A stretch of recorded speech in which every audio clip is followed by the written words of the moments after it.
Minangkabau terhampar luas di tengah Pulau Andalas. Tertuang dalam Tambo, wilayah Minangkabau terletak di seputaran gunung-gunung.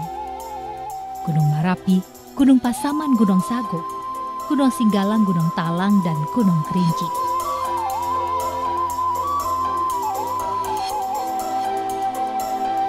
Dahulu, luasnya Minangkabau melebihi luasnya Provinsi Sumatera Barat saat ini.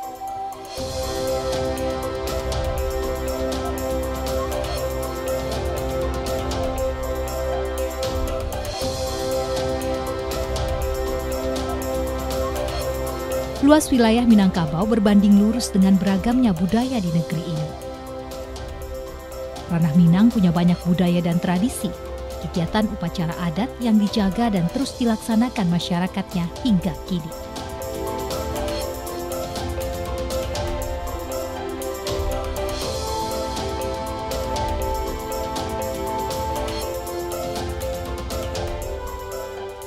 Sumatera Barat tidak hanya dikenal karena keindahan alam dan keramahan masyarakatnya, tapi juga karena kentalnya budaya yang ada di negeri ini. Budayanya mengandung berbagai unsur dari yang ada di sekitar. Bak pepatahnya mengatakan, alam tak kambang jadi guru. Semua yang ada di semesta jadi pelajaran.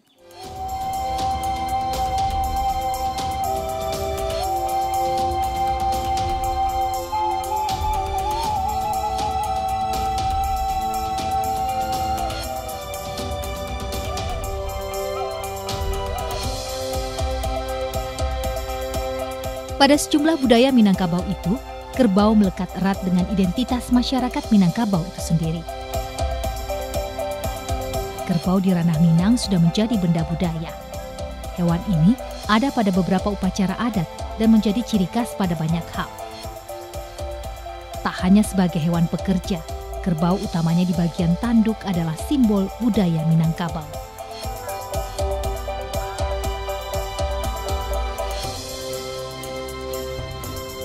Dalam legenda yang beredar, sejarah nama Minangkabau juga tak jauh-jauh dari peran seekor kerbau. Konon ceritanya berawal dari ekspedisi yang dilakukan oleh Kerajaan Majapahit pada abad ke-16. Untuk mencegah peperangan, masyarakat mengusulkan untuk mengadu kerbau mereka dengan kerbau Jawa milik pasukan Majapahit. Pada waktu itu, pasukan Majapahit diceritakan membawa seekor kerbau yang besar dan agresif. Sedangkan kerbau masyarakat setempat hanyalah seekor anak kerbau yang lapar. Namun masyarakat memasang sebilah pisau pada masing-masing tanduk anak kerbau tersebut. Hasilnya, anak kerbau mengejar kerbau besar itu karena ingin menyusu dan tanduknya mengenai perut kerbau besar itu. Kemenangan kerbau menjadi sangat terkenal, nama Minangkabau konon juga dari kemenangan sang anak kerbau itu. Masyarakat ranah Minang adalah masyarakat yang menjunjung tinggi adat dan budayanya. Kehidupannya sederhana, penuh kedamaian dan menerima perkembangan dan perubahan zaman dengan tidak meninggalkan warisan leluhurnya. Perkampungan adat di Nagari Sijunjung, Kabupaten Sijunjung, Sumatera Barat adalah perkampungan adat yang unik, rapi, dan masih konsisten menjalankan kegiatan adat hingga saat ini. Perkampungan adat ini adalah representasi perkampungan masyarakat matrilineal Minangkabau dengan 6 jenis suku, di antaranya suku Piliang, Caniago, dan Tobo.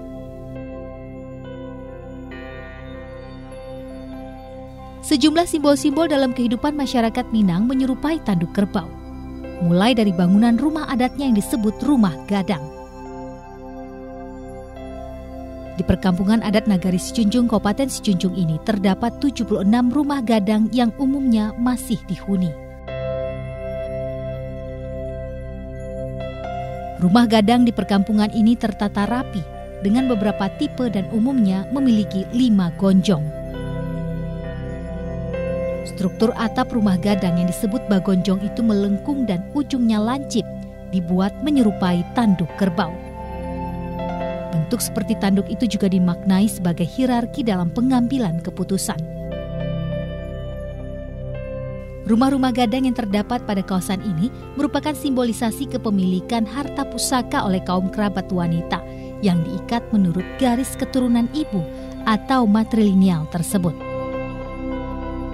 Fungsi utama dari rumah gadang adalah sebagai simbol untuk menjaga dan mempertahankan sistem budaya matrilineal, sekaligus penanda dari suatu perkauman dalam kekerabatan karena setiap kaum punya rumah gadang. Rumah gadang menentukan keturunan garis matrilineal.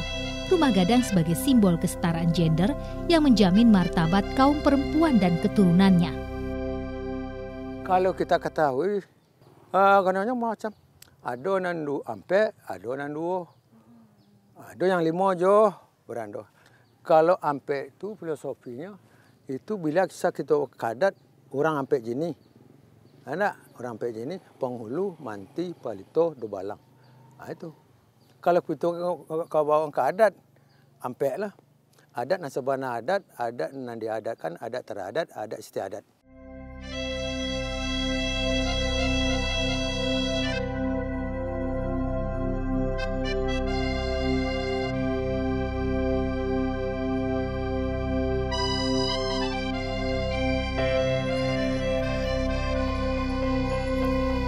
Tikulak tanduk itu telah menjadi hiasan bagi perempuan Minang sejak dahulunya. Walaupun ujung tikulak berbentuk runcing, di ujung tikulak akan tumpul. Ini bermakna tajam tapi tidak melukai dan sebagai bentuk dari sifat rendah hati.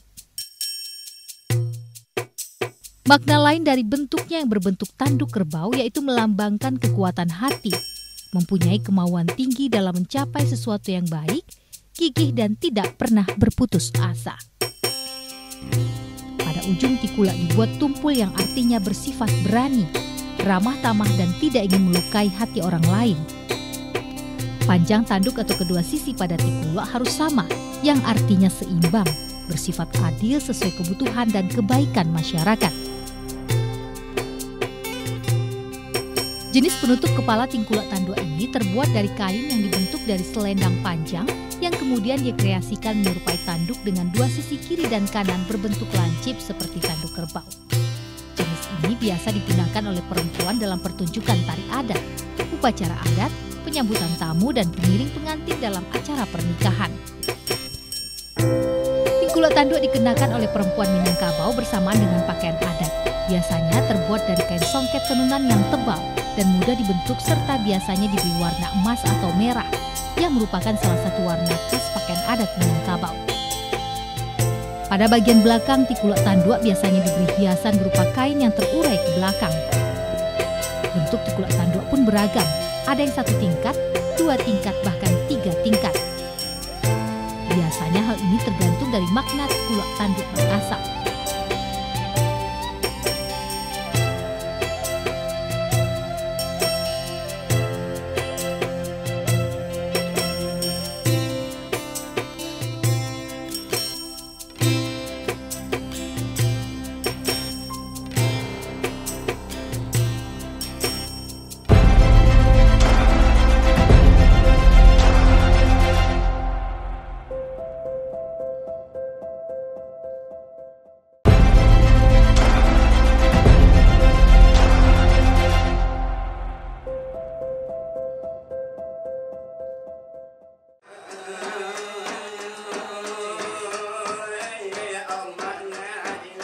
Sebuah acara besar akan berlangsung di perkampungan adat Sijunjung, Sumatera Barat hari itu. Penobatan gelar pusako, Datuk Pematang Sati, Monti Rajo, suku Tobo Nagari Sijunjung di Rumah Gadang Hati Prajo. Saya bermaksud ingin mengikuti jalannya acara sakral ini. Upacara adat di Minangkabau adalah pesta bersama yang sering disebut Alek Nagari. Malam hari jelang acara dimulai ada kemeriahan besar yang berlangsung di Rumah Gadang suku Tobo. Salawek dulang mengundang banyak masyarakat datang mengisi kemeriahan Alek.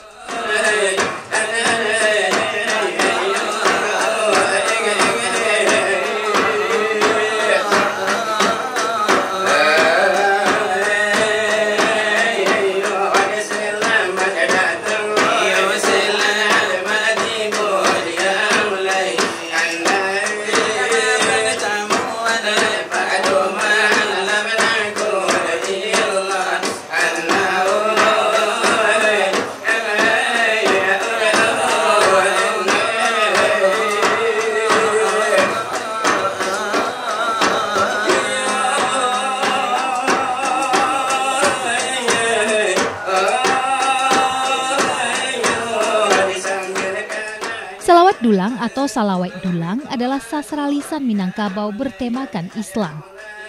Sesuai dengan namanya, salawat dulang berarti salawat atau doa untuk Nabi Muhammad SAW sambil memainkan dulang atau talam. Tradisi ini berkembang di hampir seluruh wilayah Minangkabau, baik Dare maupun Pasisya.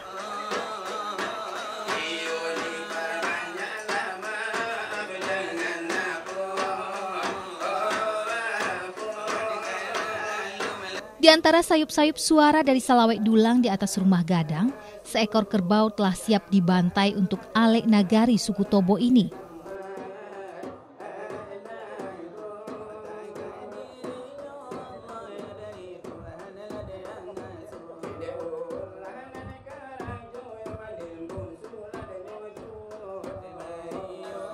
Potong kerbau merupakan persyaratan yang harus dipenuhi sebelum acara adat penobatan gelar pusako dilakukan.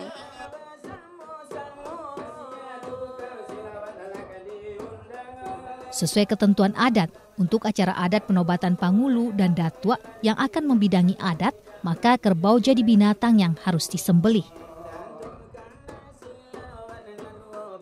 Ada makna khusus, diantaranya dengan menyembelih kerbau maka simbolnya membuang sifat kebinatangan.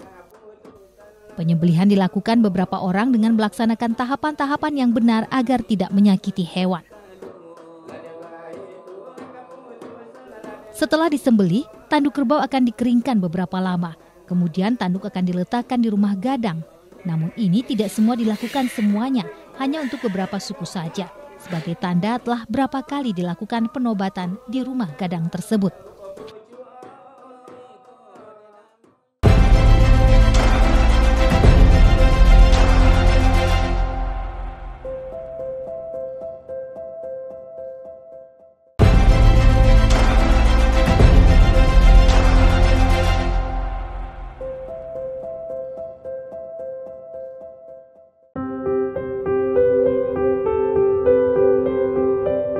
Kesibukan di malam hari saat pembantaian kerbau berlanjut hingga pagi.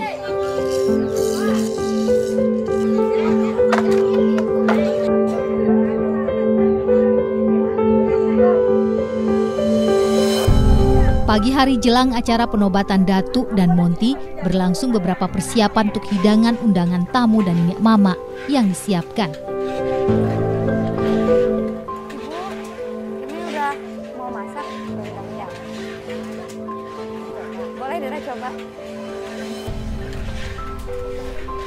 Perkampungan adat Nagari Sejunjung sampai saat ini masih menjalankan aktivitas adat dan budaya.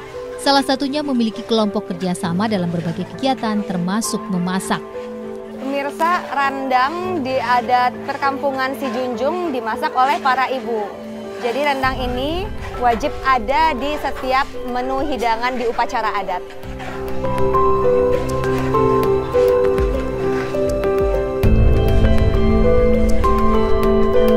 Daging kerbau yang dimasak menjadi rendang melambangkan kemeriahan, rasa syukur dan bukti penghormatan terhadap tamu dan undangan.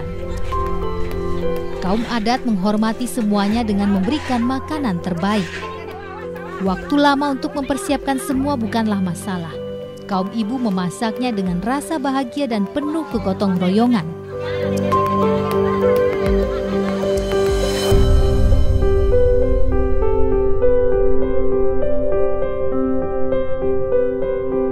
Penobatan gelar pusako Datuk Pematang Sati Monty Rajo suku Tobo Nagari Sejunjung di rumah gadang Hati Prajo diawali dengan pemakaian baju di salah satu rumah gadang.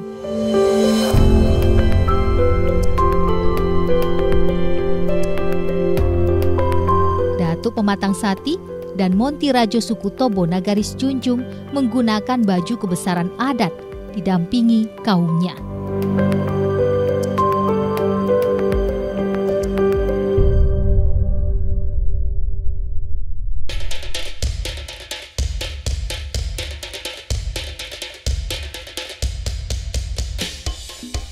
Adat Salingka Nagari. Di tempat terpisah yakni di balai-balai adat, Niniak Mama telah bersiap.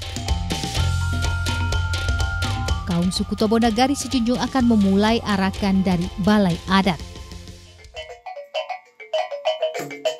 Sebuah payung besar disiapkan membawa Niniak Mamak dari balai-balai nagari menuju rumah gadang suku Tobo.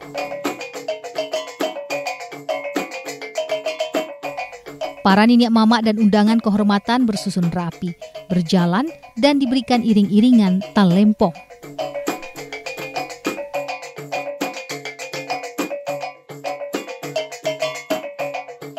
Sistem matrilineal dipresentasikan oleh sistem organisasi sosial berjenjang, mulai dari keluarga inti, keluarga luas, dan suku serta kaum. Setiap jenjang organisasi sosial memiliki pemimpin adat atau pangulu, dan pemimpin keluarga atau Niniak Mamak.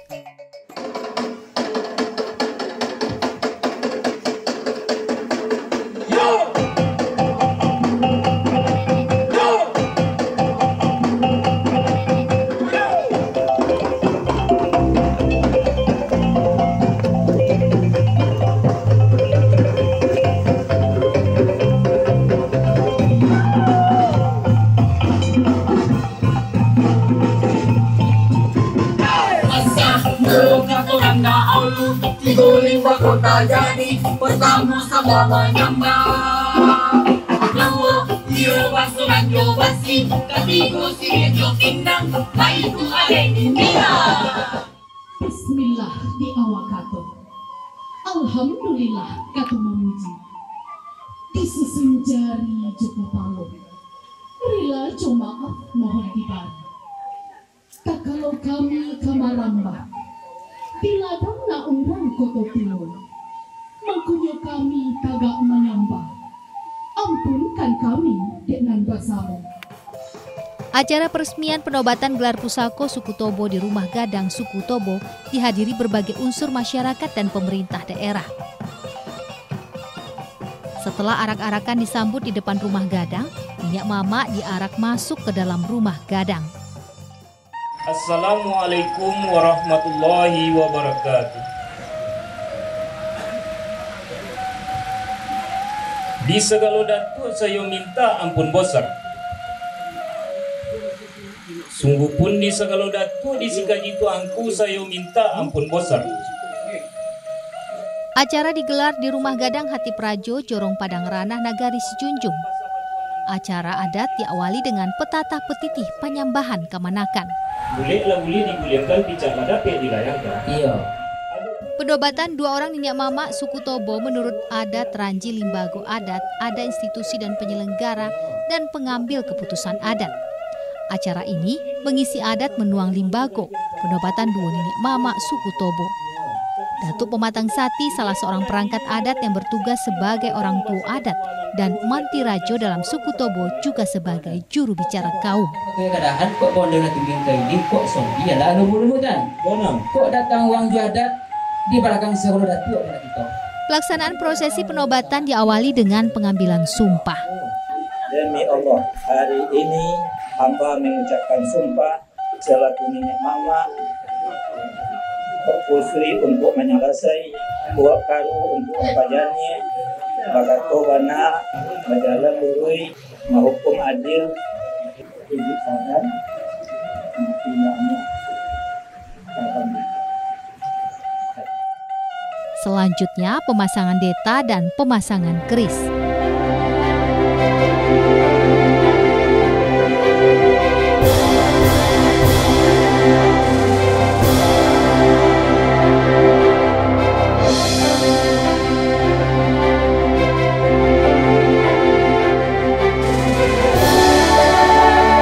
Sesuai dengan sumpah, Sacio Ba Ayam Sadancang Bak Basi, amanat ini adalah satu komitmen yang harus dijalankan.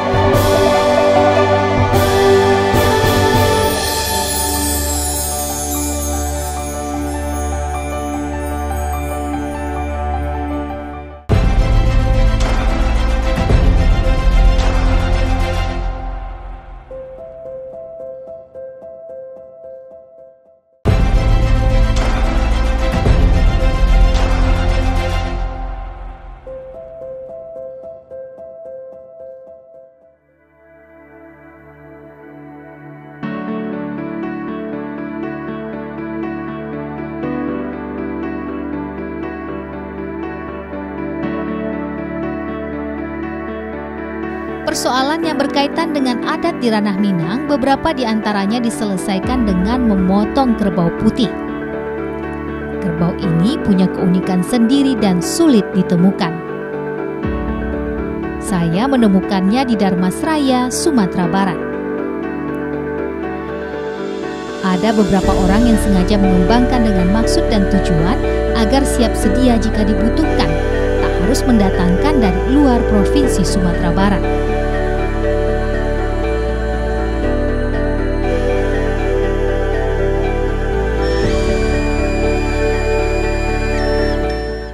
Dari sebuah simbol, banyak hal yang bisa diceritakan tentang ranah Minang dan membuat turunannya menjadi bagian dari adat dan tradisi.